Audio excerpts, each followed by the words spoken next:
Welcome to Superior Group of Colleges Learning Management System. Dear students, आज जो हमारा topic है अरिथमेटिक सीक्वेंस। लास्ट टॉपिक में हमने सीक्वेंस को डिस्कस किया था। आज हम देखेंगे कि अरिथमेटिक सीक्वेंस क्या होती है, अरिथमेटिक सीक्वेंस किसे कहते हैं। अरिथमेटिक सीक्वेंस की डेफिनेशन है बेटे, ए sequence an is an arithmetic sequence or arithmetic progression if an minus 1 is the same number for all n belongs to n and n is greater than 1. That is, the difference of two consecutive terms of an AP is called the common difference and is usually denoted by small d. Arithmetic sequence को arithmetic progression कहा जाता है। कौन C sequence arithmetic sequence कहलाती है? ऐसी sequence जिसमें दो कंसेक्यूटिव टर्म्स का जो डिफरेंस होता है वो सेम आ जाए। अगर आपके पास दो कंसेक्यूटिव टर्म्स का डिफरेंस सेम आ जाता है तो आप कहेंगे कि आपके पास दी गई सीक्वेंस जो है वो अरिथमेटिक सीक्वेंस है। इसकी एग्जांपल्स को देखने से पहले हम rule for the nth term of an AP कि आप किस तरह से अरिथमेटिक प्रोग्रेशन की nth टर्म जो है किस रूल के तहत फाइंड आउट करते हैं वो हम देखते हैं जी। Rule for the nth term of an AP, we know that, अभी हमने पढ़ा कि the difference of two consecutive terms of an AP is called the common difference and is usually denoted by small d. यानी कि दो consecutive terms का जो difference है वो आपके पास उसका common difference कहलाता है, जिसको आप डिनोट करते हैं small d से, और यहाँ जो n है वो greater than 1 होता है। तो an यहाँ जनरल टर्म है और an-1 यहाँ प्रीवियस टर्म है, यानी कि आप जनरल टर्म में से प्रीवियस टर्म का डिफरेंस ले रहे हैं, नेक्स्ट टर्म का प्रीवियस टर्म से जो है वो डिफरेंस लेंगे तो वो आपके पास कॉमन डिफरेंस कहलाएगा, जिसको आप स्मॉल डी से जो है वो क्या करते हैं, डिनोट करते हैं। विच इम्प्लाइज, अब आपके पास ये जो an-1 है ये नेगेटिव साइन के साथ है, आप इसको राइट हैंड साइड पर शिफ्ट करेंगे तो ये आपके पास पॉजिटिव हो जाएगी। अब आप क्या करेंगे, आपके पास ये जो एक एक्सप्रेशन आ रहा है an equals to an-1 plus D, इस एक्सप्रेशन में आप n की जगह 2 रिप्लेस करेंगे, n की जगह 3 रिप्लेस करेंगे, क्योंकि हमें कंडीशन में बता दिया गया है n इज ग्रेटर देन 1, तो n 1 से ग्रेटर है तो इसका मतलब हम 2 से स्टार्ट करेंगे, तो आप n की जगह 2 रिप्लेस करेंगे, n की जगह 3 रिप्लेस करेंगे, किस में, इक्वेशन नंबर 1 में। आप n की जगह 2 रिप्लेस कर रहे हैं तो a2, n की जगह 2 रिप्लेस किया तो ये आ गया a1 plus D. Same as it is, n की जगह 3 रिप्लेस करें, n की जगह 4 रिप्लेस करें, तो आपके पास लास्ट में इसकी अरेंजमेंट से जो nth टर्म का फार्मूला आएगा जो कि आपने अपने ज़हन में रखना है वो ये है an equals to a1 plus n-1 into D. अब ये an क्या है, a1 क्या है, यहाँ स्मॉल n किसको डिनोट कर रहा है, स्मॉल d किसको डिनोट कर रहा है, ये टोटली मैं डिस्क्राइब करूंगा। थोड़ा सा आपको बता देता हूँ इसके बारे में कि an बेसिकली nth टर्म है, जिसको आप जर्नल टर्म बोलते हैं, जिसको आप लास्ट टर्म भी कहा जाता है। a1 हमारे पास सीक्वेंस की फर्स्ट टर्म कहलाती है, small n number of terms को रिप्रेजेंट करता है और स्मॉल d कॉमन डिफरेंस को रिप्रेजेंट करता है। अरिथमेटिक सीक्वेंस एक ऐसी सीक्वेंस है जिसमें दो कंसेक्यूटिव टर्म्स का जो डिफरेंस होता है ये सेम होता है। अब हम इसके डिफरेंट एग्जांपल्स को देखते हैं कि किस तरह से दो कंसेक्यूटिव टर्म्स का जो डिफरेंस है वो सेम होता है। आपके पास एक सीक्वेंस है 2 4 6 8 10 12 इंटू सो ऑन। A1 इसमें फर्स्ट टर्म है, A2 सेकंड टर्म है, A3 थर्ड टर्म है, same as it is A4 A5 A6 into so on. अब मैंने कहा कि दो कंसेक्यूटिव टर्म्स का डिफरेंस, तो देखिए A1 2 है और A4 जो A2 है वो 4 के इक्वल है, तो कॉमन डिफरेंस किस तरह लेंगे, नेक्स्ट टर्म में से प्रीवियस को माइनस करेंगे, यानी A2 माइनस A1। तो A2 किसके इक्वल है, 4 के इक्वल है, माइनस A1 किसके इक्वल है जी, 2 के इक्वल है, तो 4 माइनस 2 का आंसर क्या आ जाएगा, 2। अब आप कोई से दो कंसेक्यूटिव ले लें, 4 और 6 को ले लें, तो नेक्स्ट में से प्रीवियस को माइनस करना है, तो 6 माइनस 4 का आंसर क्या आएगा, वो भी 2 आएगा। तो इस तरह से आपके पास इनमें दो कंसेक्यूटिव टर्म्स का डिफरेंस जो है वो सेम आ रहा है, तो आप कहेंगे जो दी गई सीक्वेंस है जिसमें दो कंसेक्यूटिव टर्म्स का डिफरेंस सेम आता है, ये आपके पास क्या कहलाती है, अरिथमेटिक सीक्वेंस। एक और एग्जांपल आपको दिखा देते हैं जी। ये आपके पास एक सीक्वेंस है 3 6 9 12 15 इंटू सो ऑन। A1 3 के इक्वल है, A2 6 के इक्वल है, A3 9 के इक्वल है, same as it is A4 and A5। हमने ये देखना है कि ये अरिथमेटिक सीक्वेंस से इसका ताल्लुक है या नहीं है। तो दो कंसेक्यूटिव टर्म्स का डिफरेंस देखेंगे, तो आपके पास A1 3 के इक्वल है, A2 6 के इक्वल है, तो A2 माइनस A1, तो A2 6 आ गया माइनस फार्मूले का A1 3 के इक्वल, तो 6 माइनस 3 का आंसर आ गया 3। और सेकंड और थर्ड का डिफरेंस भी ले लेते हैं, तो A3 माइनस A2, तो 9 माइनस 6 का आंसर भी क्या आ गया 3। इसका मतलब हमारे पास जो भी इस सीक्वेंस में हम दो कंसेक्यूटिव टर्म्स का डिफरेंस लेंगे वो सेम आएगा, जो कि किसके इक्वल है, 3 के इक्वल। तो बेटा सिंपल अल्फाजों में ऐसी कोई भी सीक्वेंस जिसमें दो कंसेक्यूटिव टर्म्स का डिफरेंस जो है वो सेम होगा, मेरा बेटा वो क्या कहलाएगी, arithmetic sequence. And arithmetic sequence is also known as arithmetic progression। अब बेटा हमने एक जनरल फार्मूला पढ़ा, a n equals to A1 plus n minus 1 into d. उसके अब बेटा मैं आपको डिस्क्राइब कर रहा हूं कि A1 वहां पर क्या है, फर्स्ट टर्म है। अब बेटा जरा गौर से देखिएगा कि आप यहां पर ये देख रहे हैं कि A1 किसके इक्वल है, A1 प्लस 0D। ये किस तरह से आया, तो ये सारी चीजें जो आ रही हैं ये वही बेटा आपके पास फार्मूला है, a n equals to A1 plus n minus 1 into d. ये आपके पास आ रहा है नोट में। आप n की जगह 1 रिप्लेस करें तो बेटा आपके पास A1 प्लस 0D आ जाएगा। आप n की जगह 2 रिप्लेस करें तो A1 प्लस डी आ जाएगा। n की जगह इसमें 3 रिप्लेस करें तो A2 प्लस डी आ जाएगा। n की जगह 4 रिप्लेस करें तो A3 प्लस डी आ जाएगा।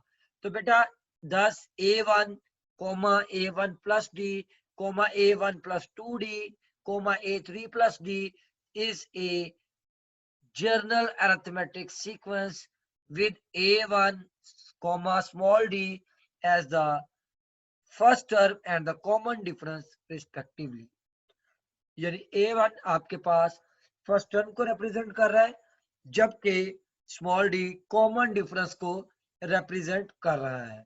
अब बेटा अरिथमेटिक सीक्वेंस के कॉन्सेप्ट के बाद हम एक्सरसाइज नंबर 6.2 को डिस्कस करेंगे। एक्सरसाइज नंबर 6.2 में क्वेश्चन नंबर 4 है मेरा बेटा, find the 13th term of the sequence. और सीक्वेंस है बेटा आपके सामने x comma 1 comma 2 minus x comma 3 minus 2x into so on.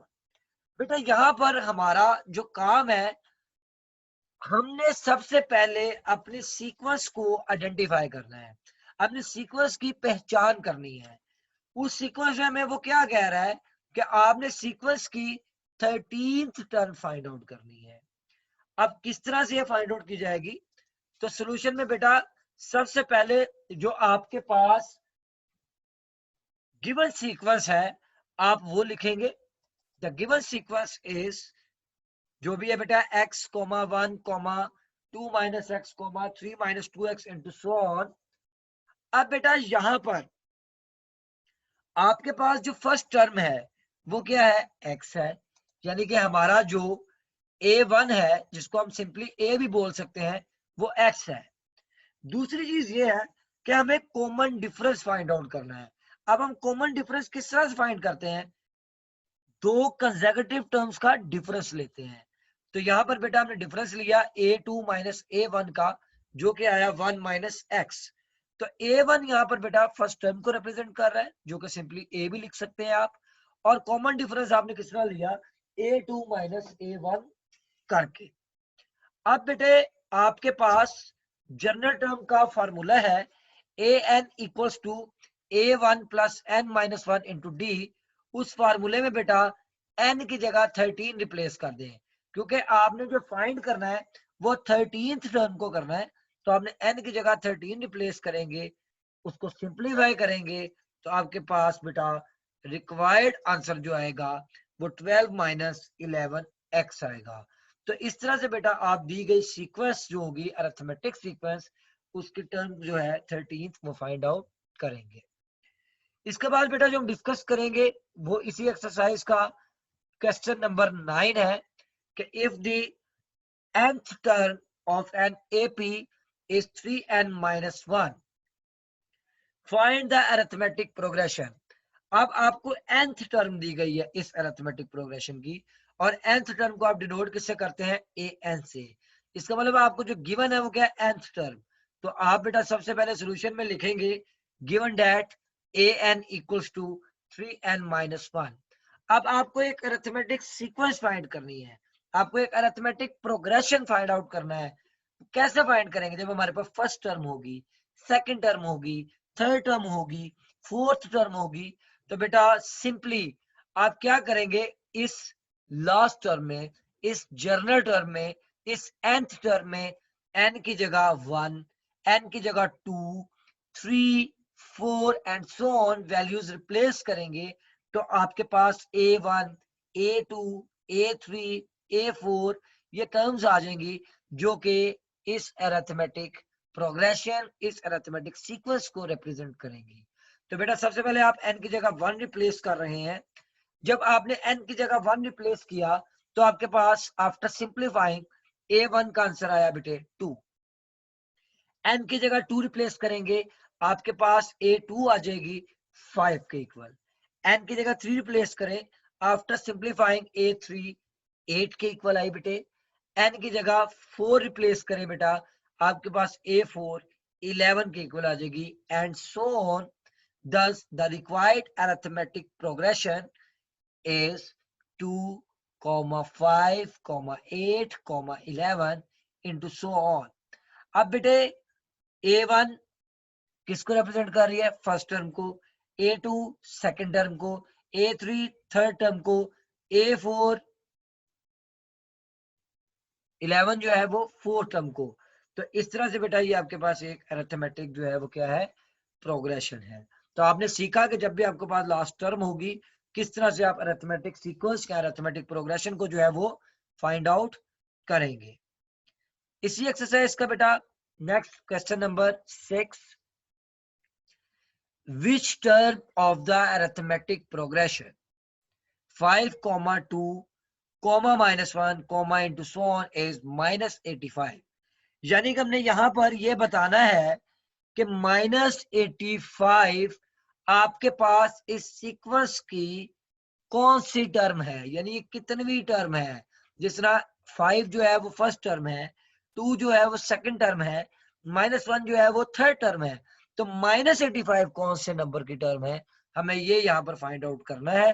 तो यहाँ पर बेटा याद रखेंगे आप कि आपके पास a1 जो है वो 5 के इक्वल है। कॉमन डिफरेंस आप किस तरह से लेंगे? सेकंड टर्म को आप फर्स्ट टर्म में से माइनस करेंगे, तो आपके पास कॉमन डिफरेंस आ जाएगा। और जो टर्म आपने ढूंढनी है यानी -85 कौन सी टर्म है, इसको आप लेट करेंगे ए एन के इक्वल, यानी ए एन हमारा जो है वो क्या है -85। तो नंबर ऑफ टर्म जो है वो एन जो होता है स्मॉल एन उससे डिनोट करते हैं, ये हमें फाइंड आउट करना है। अब आपके पास जो फार्मूला है वो क्या है, a n equals to a plus n minus one into d, चाहे आप इस तरह कह लें a one plus n minus one into d, इससे कोई भी फर्क नहीं पड़ता। अब यहाँ पर ए एन की जगह उसकी वैल्यू रिप्लेस करेंगे, ए की जगह उसकी वैल्यू रिप्लेस करेंगे और डी की जगह उसकी वैल्यू रिप्लेस करेंगे। तो ए एन की वैल्यू आई -85, ए वन 5 के इक्वल, स्मॉल डी की वैल्यू आ गई -3। सिंप्लीफाई करेंगे बेटा, आफ्टर सिंप्लीफाइंग मेरा बेटा हमारे पास n की value I 31। It means that कि ये -85 जो है वो इस अरिथमेटिक प्रोग्रेशन की 31st टर्म है। Thus -85 is the 31st term of the AP। इसके बाद बेटा इसी एक्सरसाइज का क्वेश्चन नंबर 2 डिस्कस कर रहा हूं। क्वेश्चन नंबर 2 में बेटा if an-3 equals to 2n-5 find the nth term of the sequence। तो सॉल्यूशन में सबसे पहले आप बताएंगे कि आपके पास क्या गिवन है, वो आपके पास थर्ड प्रीवियस टर्म गिवन है an-3 जो कि इक्वल है 2n-5 के। अब बेटा यहां से आपने nth टर्म फाइंड आउट करनी है, मुझे रिप्लेस करना है इस -3 को। तो -3 को मैं किससे रिप्लेस करूंगा, +3 से। तो सिंपल मैंने क्योंकि इसकी बेस को चेंज करना है तो मैं यहां पर +3 ऐड नहीं कर सकता। मुझे ये n-3 जो फैक्टर है इस पूरे फैक्टर को किसी एक नंबर से रिप्लेस करना है। तो बेटा हम इसका हमेशा ऑल्टरनेट लेंगे। अगर n-3 आ रहा है तो हम n+3 लेंगे, अगर n+3 आ रहा होगा तो हम n-3 लेंगे। तो बेटा यहाँ आ रहा है n-3, तो आप यहाँ पर बेटा n को रिप्लेस करेंगे n+3 से। तो रिप्लेस n बाय n+3। तो आफ्टर सिंप्लीफाइंग आपके पास ani which is equals to 2n+1। तो आपको थर्ड प्रीवियस टर्म गिवन थी और आपने उसकी जर्नल टर्म फाइंड की, उसकी लास्ट टर्म फाइंड आउट की, यानी कि उसकी nth टर्म फाइंड आउट की। These are the different names of the journal term। इसके बाद बेटा इसी एक्सरसाइज का क्वेश्चन नंबर 13 है, मोस्ट इंपॉर्टेंट क्वेश्चन है according to board point of view. If 1/a, 1/b and 1/c are in arithmetic progression, show that b equals to 2ac divided by a plus c। तो ये आपके पास यहाँ पर बेटा जो arithmetic progression arithmetic sequence given है, सबसे पहले सॉल्यूशन में हम वो लिखेंगे कि given that 1/a, 1/b, 1/c are in AP. अगर ये अरिथमेटिक प्रोग्रेशन में है, अरिथमेटिक सीक्वेंस में है, इट मींस दैट कि इनके जो टू कंसेक्टिव टर्म्स का जो डिफरेंस है वो हमेशा क्या होगा, सेम होगा। तो आप दोनों का कंसेक्टिव टर्म्स का डिफरेंस लेंगे। बेटे आपने यहाँ सेकंड टर्म और फर्स्ट टर्म का कंसेक्टिव डिफरेंस लिया और थर्ड टर्म और सेकंड टर्म का कंसेक्टिव डिफरेंस लिया, क्योंकि ये जनरल वैल्यूज हैं। इट मींस दैट ये दोनों वैल्यूज का जो कॉमन डिफरेंस होगा ये क्या होगा, इक्वल होगा, क्योंकि age difference is same in arithmetic progression. अब बेटा आपने जो राइट हैंड साइड पर 1/b के साथ, क्योंकि ये नेगेटिव टर्म आ रही है, इसको जब आप लेफ्ट हैंड साइड पे शिफ्ट करेंगे तो ये पॉजिटिव 1/b आ जाएगा। सिंप्लीफाइंग बेटा, आफ्टर सिंप्लीफाइंग आपके पास जो टर्म आएगी वो आ रही है 2/b equals to c plus a divided by ac। Cross multiply करेंगे बेटा तो आपके पास रिक्वायर्ड जो b की वैल्यू है वो है 2ac divided by a plus c। इस एक्सरसाइज का बेटा last question, question number 14। If 1/a, 1/b and 1/c are in AP, show that the common difference is a minus c divided by 2ac. Beta, we know that 1 over a, 1 over b and 1 over c are in arithmetic progression, are in arithmetic sequence. तो बेटा आप यहां पर दोबारा से common difference take करेंगे. आपने common difference लिया बेटा सेकंड टर्म और फर्स्ट टर्म का, यदि के a2 minus a1, 1 over b minus 1 over a, और इसको एक इक्वेशन का नाम दिया अल्फा. दोबारा कॉमन डिफरेंस ले रहा हूं सेकंड और थर्ड टर्म में, यानी कि a3 माइनस a2, तो थर्ड टर्म है 1 over c minus second term है 1 ओवर b, और इसको मैंने इक्वेशन का नाम दिया बीटा. नेक्स्ट स्टेप में बेटा मैं इन दोनों इक्वेशंस अल्फा और बीटा को ऐड करने जा रहा हूं. Adding alpha and beta. Alpha और बीटा को मैंने ऐड किया तो बेटा मेरे पास 1 over C minus 1 over A आ गई टर्म्स. एलसीएम लिया तो आया a minus C divided by 2ac. 2 multiply हो रहा है बेटा, दूसरी साइड पे जाके डिवाइड हो जाएगा, तो आपके पास रिक्वायर्ड कॉमन डिफरेंस आ गया a minus C divided by 2ac. अपना बहुत सा ख्याल रखिएगा बेटा. Thank you so much. अल्लाह हाफिज.